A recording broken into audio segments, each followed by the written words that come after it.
They okay? So that's the end of our journey relative to Phanerozoic orogens. Tomorrow we'll have a hint of Precambrian orogens. And what I want to show you is how from the Alpine Himalayan belt examples, Western Alps, Himalaya, Tibet, Aegean collapsed orogeny belt, we can think of these different stages of orogenic evolution in terms of thermomechanical evolution of Phanerozoic belts. Wedge mechanics, cross-hole thermal evolution, and then combining the two. This is our goal for the next 45 minutes. So we identify that plate convergence is mainly accommodated by subduction. So that's the process that we want to consider. And it results in very different type of topographic features, wedge-shaped mountains like the Western Alps, orogenic plateaus, or even intermountain basins that reflect collapsed orogenic belt. And this is pictures here, so I think you understood that. Huh? So now, let's come back to that first question we asked. What limits the altitude of the surface topography in mountain belts, in zones of plate convergence? Now that you've seen more than what you knew 2 days ago, what would be your idea?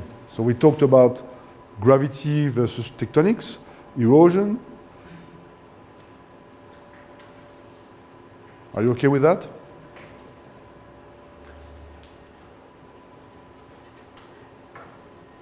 There is no more than just gravity and tectonics? Isostasy, yeah. But think about what we described in terms of how the rocks involved in the orogenic belt evolve in time. They go from high pressure to high temperature. Do you think that this might play a role in terms of, yeah? But you're not so sure how. Huh? And then what controls the transition from cross-hole thickening to cross-hole thinning? Do you have ideas about that?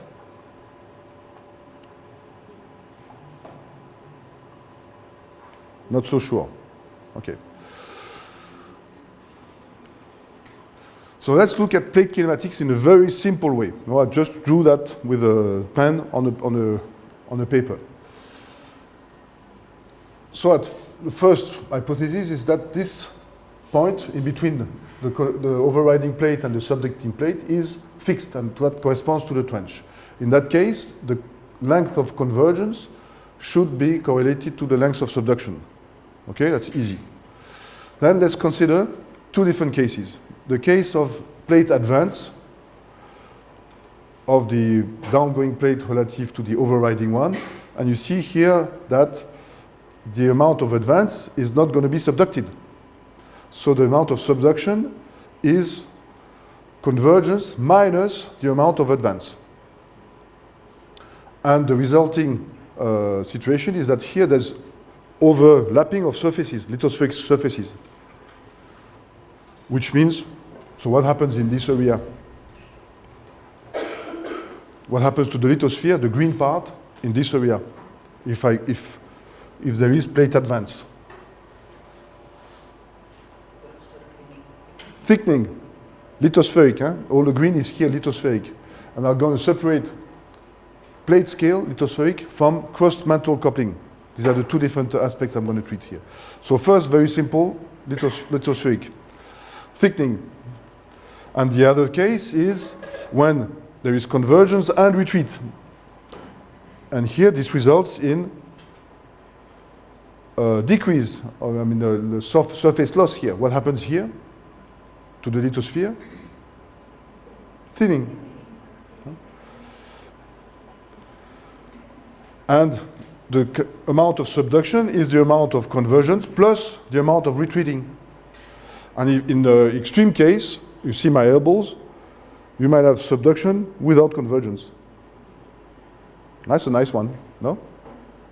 So subduction is not always convergence. And you might have convergence without subduction. That's the indenter model. This is the indenter model. So now what happens to the continental crust when it arrives in the collision zone? So collision being defined as the contact, the time at which the two continents are put in contact. So it might either go down, be coupled with the lithospheric mantle, and this is called recycling, or it might be decoupled and form an orogenic wedge, which is called tectonic accretion. So that's simple. We can put the decoupling layer in different places between, for example, the oceanic crust sediment interface, between the basement cover interface, between the lower crust, middle crust interface. There are different interfaces in the crust that might play that role, and the most likely one is actually the lower crust, either the mantle crust transition or the lower crust middle crust transition. These are very marked in terms of rheology and density. So let's say that the continent is fully coupled with the lithospheric mantle, then it subducts. And can we imagine such a situation? It's possible, actually. In Gibraltar today, it's probably the case. You have a thick crust, no topography, and a thick lithospheric mantle that is plunging. You know Gibraltar, huh? And there's a huge gravity anomaly that shows that there is continental crust there, but it's not shown by any topography. Very, very exciting situation. And it's probably a case where you have retreat without convergence, because Gibraltar, you see where it is? Yeah, you know, I'm thinking as I'm talking. Gibraltar is here. And I've got a master student retrieving the Bouguer anomaly, comparing with the seismic anomalies, and there's no topography here. And it shows, the gravity anomaly shows a thick crust beneath that, and associated with a slab that is plunging towards the east. And conversion is like that. So there's no way that this subduction is related to convergence. So it's probably been subducting like this, but then with the retreat, went like that. And in Gibraltar, you have a subduction with lots of retreat, no convergence, and subduction of continental crust.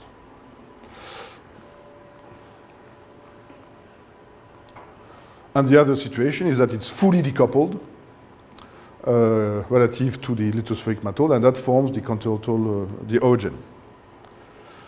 So you have two parameters, two possibilities: advance, retreat, coupling, decoupling. That's a 2x2 matrix, 4-case scenario. And that's the main contribution of my colleague Stéphanie Duchesne. Myself had drawn about 12 scenarios. And she said, no, if you have two parameters that can have two solutions, it's a 4x4. It's 2x2, so it's 4 scenarios. Okay, so I'm going to reorganize my drawing, and that's what I did. So if you take crust-mantle coupling and advance, that's the indentation model, and deformation will occur mostly in the overriding plate relative to the suture. Here, with crust-mantle decoupling and advance, you have both crustal deformation and lithospheric deformation actually on the overriding plate, and mostly crustal thickening in the downgoing plate. So you have thickening on both sides of the suture. So you see, you have observables that you can test for this model. If you have crust-mantle coupling and retreat, then the upper plate is thinned, and this leads to subduction of the continental crust. And the most interesting part, scenario, is this one, I think, where you have crust-mantle decoupling and retreat. So this pink crust is coming from this downgoing plate. So the orogeny is built by tectonic accretion of units that come from the downgoing plate. And the suture is here, nothing happens to this side of the suture. And it's pretty much what we see in the Western Alps and in the Aegean, is most of the deformation occurs ahead of the overriding plate, not in the overriding plate. And at the same time as the crust here thickens, because of the retreat, the lithospheric mantle thins. which might seem a bit peculiar. You know, think, okay, there's convergence, everything should be thickening. Well, here we managed to find a way to explain crustal thickening coeval with lithospheric mantle thinning. And that's not fancy modeling, it's just a drawing. And so sometimes you don't need a supercomputer to find interesting things. Just drawing things, putting things on scale, and think. And this is, all the parameters are converging towards hot, because you have thick crust producing heat by radiogenic decay, thin lithospheric mantle, so a thin conductive insulator, and thick crust, so high topography, thin lithospheric mantle, high topography. So everything is joined to have a hot and buoyant wedge. And it only waits for something to collapse. And the data that we can confront these models with are the position of the suture relative to the orogen, the crust-lithospheric mantle thickness ratio, surface thermal heat flux that might be also recorded by metamorphic rocks, and topography. So I showed already this to show that here in red, these are the places where the lithosphere is the thinnest. So throughout the alpine Himalayan belt, the lithosphere is thin, and the crust is thick. This situation is the prevailing one.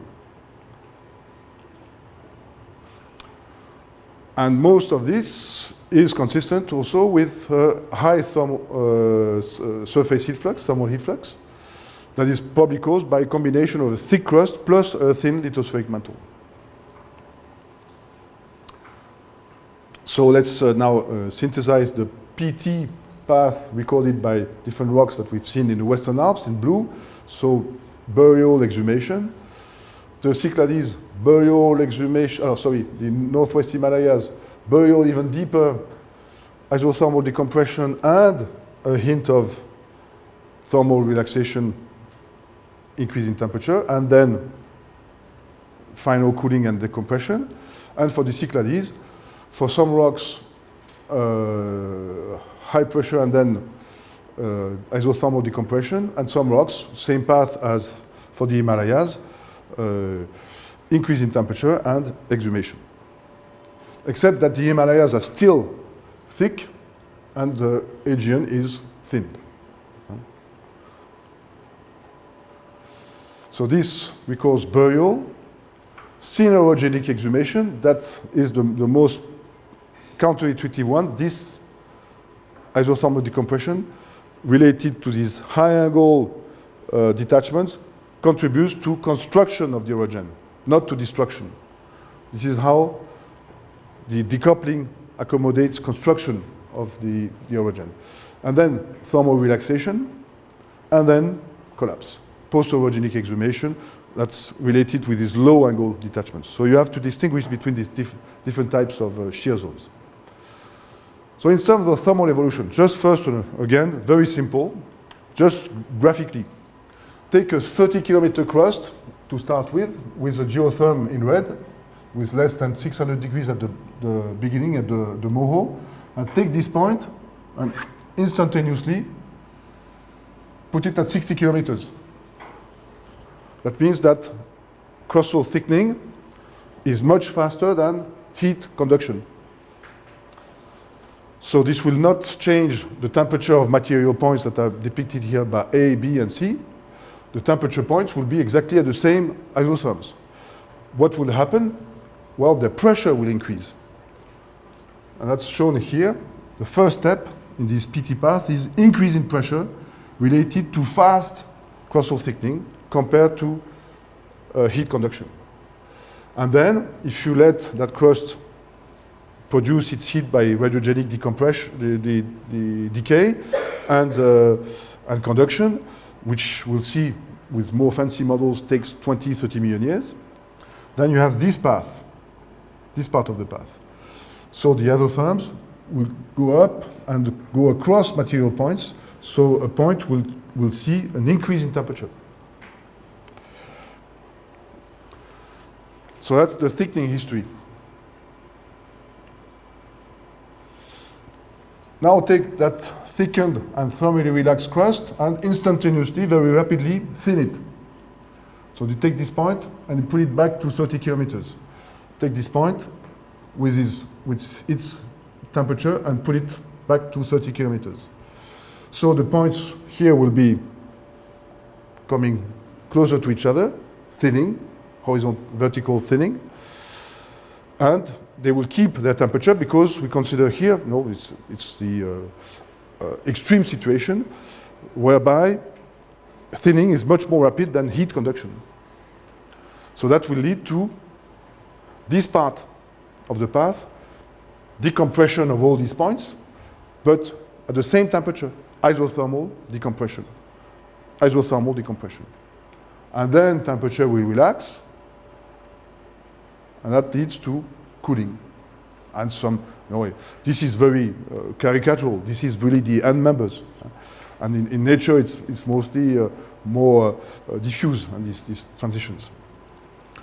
So I'm going to skip that. This is the detailed work of this proper thermal modeling, considering thickness of the crust and thickness of the lithosphere, the isotherms at the beginning, a heat production in the upper crust only, and he modeled the way the isotherms behave with time. And you see here that's 0 million years after thickening, so instantaneous thickening, and then it takes time from, so that's the initial, sorry, I should start with the red. The initial geotherm is here, instantaneous thickening, so it leads to decrease in the geothermal gradient, and then as radiogenic decay proceeds and as conduction proceeds, you have the yellow one, then the green one, 40 million years after, and in these models it also has some thinning by erosion. So that explains why first the temperature increases and then it decreases. And it comes back to an equilibrium state by 100 million years, here the brown curve. But I think the most important one to remember here is the fact that you have first, from red to blue, a decrease in the geothermal gradient, high pressure, low temperature rocks, and then an increase in temperature all the way to 60 million years, and that's the thermal relaxation part. And it takes tens of million years. Of course, it will depend on how much you put in terms of radiogenic decay. 2 microwatt per cubic meter is the correct number, I think. It's representative of most rocks of the continental crust. But 0 for the lower crust is probably a bit too low. So in other words, this is probably a minimum. So he played with other type of parameters, for example, varying the heat production from 1 to 4. So it's huge, right, the effect. And 1 to 4 is the range of heat production that we can expect in continental crust. So we can go from everything from 400 degrees to 800 degrees or even 1,000 degrees. So you can play with this to change the geotherm. Here he played with the erosion rate. So if there's a lot of erosion, then you never get to high temperature. If there's low erosion, then it allows for the crust to increase in temperature. Can also play with the initial lithosphere thickness. See, it doesn't play much role. But it didn't play much, it just changed it from 50 to 70 kilometers. In our case, it's probably more extreme. We go from 100 to maybe 20. I play with strength, strain rate, we don't look at that. And I'm going to skip that too. So we did the same exercise with my colleague, Stéphanie. Yeah, just to show you, we have also the variation of the temperature at the base of the crust. That might be all the way from 200 to 1,000. So in the case of a thin crust with a thick lithospheric mantle, that's where we get. With a thin crust and a thin lithospheric mantle, we can get that much difference. So that will be, if we consider a crust, that's what's considering a crust of 10 kilometers to start with. If you take it at 60 kilometers, then you see, by varying the thickness of the lithosphere from 200 to 20 kilometers, you see here the lithospheric mantle effect. So the relative effects of lithospheric mantle and crust thickness on the temperature. But I think you got the point. I'm going to skip that too. Yeah, for the topography, you can also do the same exercise, looking at the topography in 1,000 meters compared to the crust lithosphere thickness ratio. And you can see here, taking a crust that is 60 kilometers, how much topography difference would be related to the change of the lithospheric thickness from 200 to 60 kilometers. And you see here the lithospheric effect. So it shows you that the main effect here is crustal. Okay, so now I want to finish with that, and will take some time.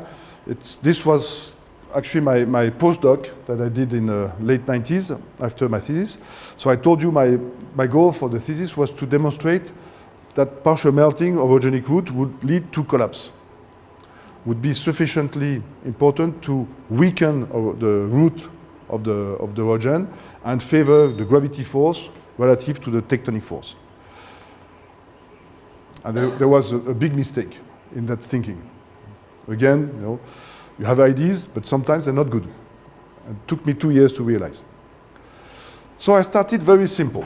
I took a pink layer here, that's a cross section, a pink layer, put on top of a rigid layer that was moving at that is moving here at a velocity of 1 centimeter per year on this side, and here we go from 1 centimeter to 0. And we look at the behavior of this pink layer, which is viscous, with this imposed velocity. So here you see this viscous layer, and these lines are material displacement, vectors of displacement. So these lines on the vertical profile, they go towards the west. They've been entrained by the plate underneath. And you see here, as we approach, and that's after some deformation has occurred already. Right? It's the layer started flat, and then it's been deformed as a consequence of a jump from 1 centimeter to 0 here. The consequence is that the viscous layer thickens here. And you can see here, as it approaches the zone of thickening, that the profile becomes irregular, with the main displacement occurring at the base and less at the top. And as we pass what we call here the singularity, then it's reverse. More displacement on the top, less at the bottom. This is basically simple shear. But we reach here a very interesting point. Observation, modeled observation that we didn't expect at the beginning. So if we look at the horizontal component of displacement, which is dominating here, between this point and this point, what happens? You see the norm of a vector is smaller here and bigger here. Horizontal stretching in a zone of crustal thickening. Does that remind you of something that we treated?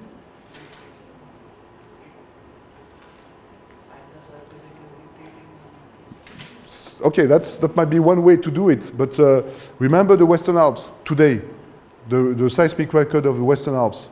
Thrusting at the front, normal faults at the highest and the thickest zone. And people evoke compression, extension, both. Can do that in one single event. You don't need to call upon divergence or retreat. It's going to cause that, but it's not necessary. Can explain that in a very simple way. It's just a matter of partitioning of deformation. So thickening is dominating over stretching. But why is that stretching? What is the force causing that? Because you think that in plate convergence, you have the crust just thickens. That's the most intuitive part. So the beauty of numerical models is that, okay, you're God. And you say, okay, at this time step, which corresponded, I think, to about 50 kilometers or 100 kilometers of displacement, you say, I stop convergence. Sorry, I stop gravity. In this one, I say, there's no gravity anymore. It's not consistent with the world, the real world, but we can do it numerically. I stop gravity, so I look at only the field displacement related to plate convergence without gravity. And here you see the vectors going up. And the other way around is to say, okay, at this stage, I stop velocity. So I look at the displacement field only related to gravity. And what do you see here is vectors going away from the zone of thick crust, and it's going away faster on top and slower at the bottom. So as the crust thickens, the top part flows out related to gravity. And the combination of the two, that's this. And my postdocs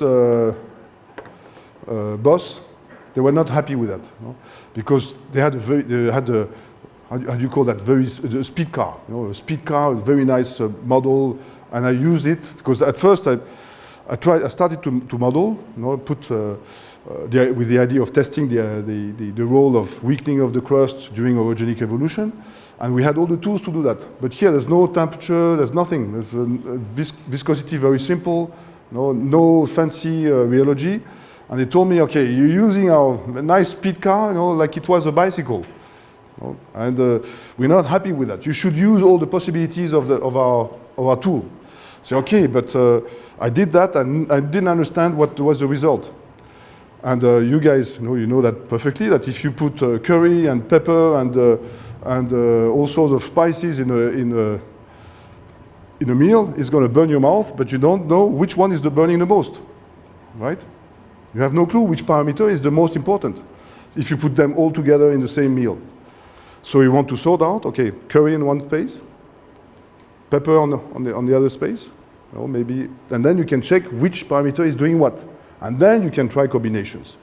So modeling, there are two different strategies. Either you want to understand parameter by parameter what its role is, or you put them all together and then you reproduce nature.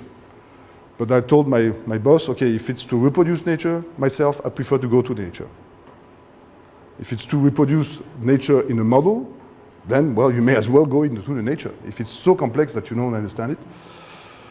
We had a bit of a rough time. So here we demonstrate that gravity-driven flow might be sufficient to create horizontal stretching in a context where the dominant context is coastal thickening. So next time you see a normal fault, you don't call upon coastal extension. It's not necessary. So then we played a bit more, and we said, okay, we're going to look at, with isostasy, there was no isostasy here, and we put isostasy, and we look at the same kinematic boundary condition with the plate going below another one, but then we put also thermal computation, rheology that is more complex, with radiogenic heat production in only the top part. And we managed to have a viscosity that goes from 10 to the 23 to 10 to the 19, between 400 and 700 degrees, to mimic the rheology of partially molten rocks, from solid to partially molten. So what happens? So at first, you see the same vectors here, vectors are coming into the subduction zone. And then, here, okay, we go down. We go down, thickening, and in the first stage, you have thickening with isotherms that get stretched. So here, the thickening effect and the subduction of isotherm is dominating the thermal evolution of the crust. In other words, you would probably have here high pressure, low temperature rocks. And then at some point, heat production and conduction, especially at the rear of the zone of thickened crust, starts to take over, and the temperature, instead of decreasing in that zone of thickened crust, starts to increase. And you see that difference in here. Here the isotherms are far away from each other, and here I depict the 400 and 700 degrees isotherms. Here they're far from each other, and here the 700 degrees starts to go up. And that's the distance that corresponds to the time required for thermal relaxation. That's about 20 million years.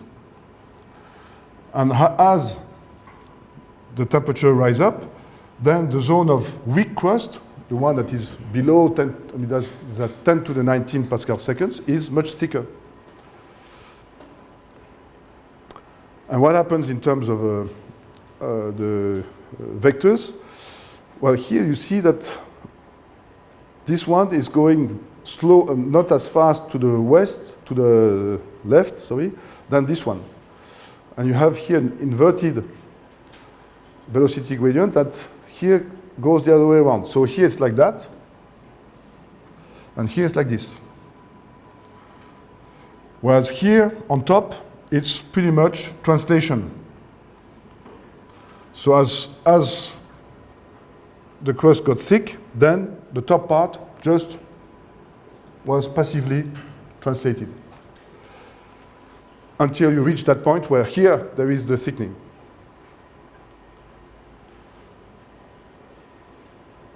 What do you think that represents? This belly like this here, and this starved belly on the other side.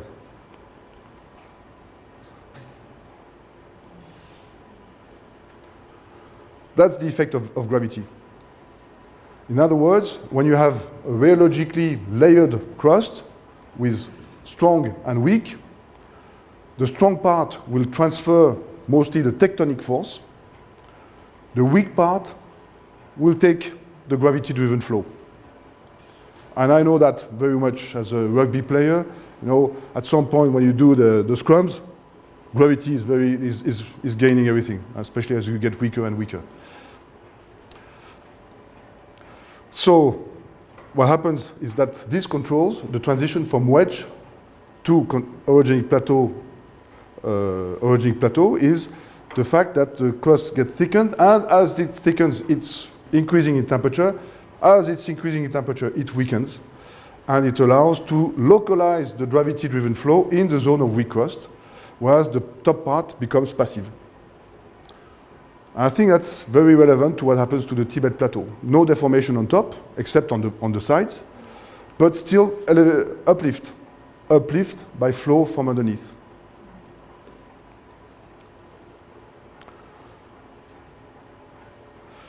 But then I waited, because this is not what I wanted to show. I wanted to show collapse. No collapse. So we waited 75 million years, 100 million years, and the thing still kept going on. And then we're working with physics guy, he says, okay, but if you put water in a bottle, as long as the water is in the bottle, it's not going to flow. You know? As long as there are strong vices on the side, there's no way this water is going to flow out. It took me 2 years to realize that water in the bottle is trapped. That's the physics, right? So in other words, this is not enough.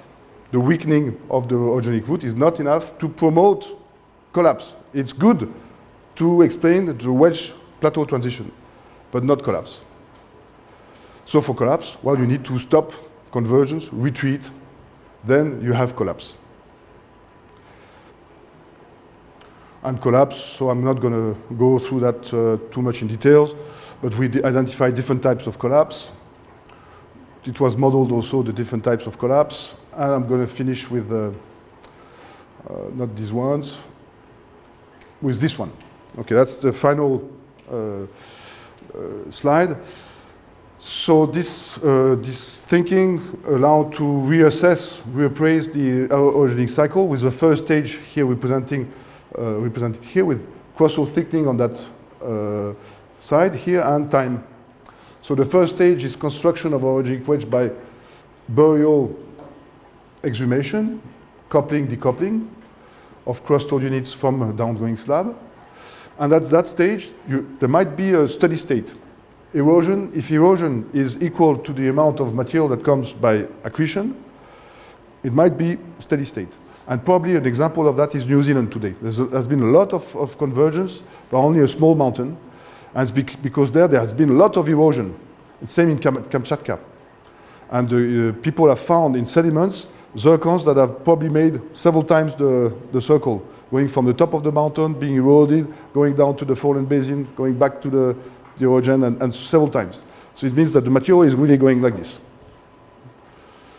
But if not, then, this comes back to my first image, of flowed up tectonics, where buoyant units have been entrained at depth and then they decouple because of buoyancy and contribute to tectonic accretion. So then, if the crust is not eroded enough, then it continues to thicken and weakens at the bottom because of thermal relaxation, and the presence of this weak layer might control the wedge orogenic plateau transition. And this is the Saint-Nectaire tectonic, or flow of a weak lower crust. And in order to go from continental plateau or crustal wedge to collapse, then it's needed to change the boundary conditions, either stop convergence, that's the easiest, or retreat. And then if it's cold, then it's going to be a rift. If it's hot, it's going to be a metamorphic core complex. And as the crust thins, then it cools down because it will produce less heat product by radiogenic decay. And as it cools down, it will go from metamorphic core complex, basin and range, and eventually to a rift. And there we are, we have completed our orogenic cycle. And I think that's it. Yes, I finished with that. Do you find all the pieces that we had from the Western Alps, the Himalaya, Tibet, and the Aegean? They are all there. Do you have things that were not clear, or things, okay, there, I do not agree with what you've said? You don't want to go into that? No? Okay? Are you too tired? You had enough today. Huh? There was a lot. Huh? But I think this will require for you time to digest. But I think one of the important things we want to show, and we did that also with Malika, contribution this morning, is to show how we go from different scales. We go from mineral scale, outcrop scale, regional scale, and then lithospheric scale. That's, I think, I'm always impressed that it works. You take a sample, you take a mineral, you date it, and it gives you a story. A story that you already had in mind for part of it, and then when gathering the data, you also get things that you didn't expect. And you're increasing your story, you're enriching it. This is really what I think is exciting in geology. Okay, I hope to see you this afternoon for the general presentation. Huh?